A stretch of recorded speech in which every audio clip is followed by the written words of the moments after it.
On a menti, à votre avis? Écoutez, je pense que chaque guerre est précédée de grands médias mensonges.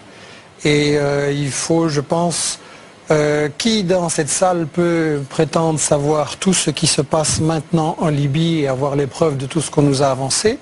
Je pense qu'une première chose qui est prudente, c'est de se remémorer que chaque guerre est précédée d'un grand média mensonge. Quand les États-Unis ont attaqué le Vietnam, ils ont dit que c'est parce que 2 navires vietnamiens avaient attaqué leur flotte. Après, ils ont reconnu que c'était faux.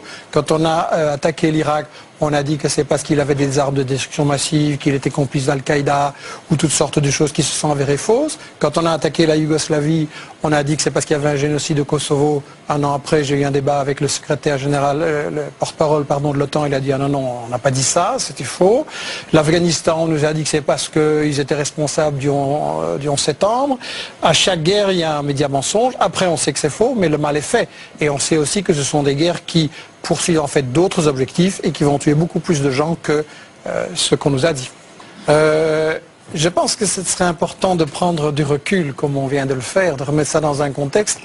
Et justement, puisque vous m'avez fait l'honneur de m'inviter dans cette émission, qui est assez exceptionnelle, néanmoins, je pense que vous avez fait une erreur en m'invitant, parce que quand j'entends toutes ces choses-là, je me sens un peu un idiot. Ça fait déjà 10 fois qu'on m'explique la différence entre un bon arabe et un mauvais arabe, et je dois être idiot parce que j'ai toujours pas compris.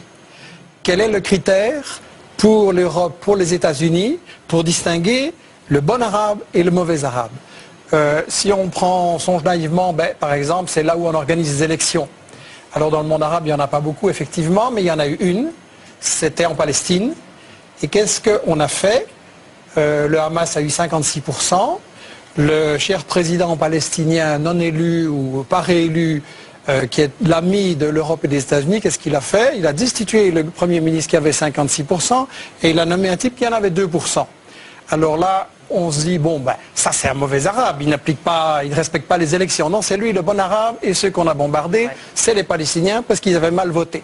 Alors on peut essayer de trouver un autre critère, on peut dire par exemple, c'est la question des femmes. Et là, on peut dire, oui, le Hamas, sur la question des femmes, pas excellent. Mais je me souviens, pour avoir été en Irak, justement, pour voir les conséquences sur la population civile des bombes que votre camp avait lancées. Je me souviens qu'en Irak, il y avait peut-être beaucoup de choses qui n'allaient pas, mais il y avait une éducation et des soins de santé formidables.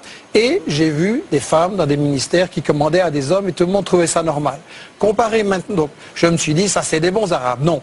Les Irakiens, vous vous souvenez,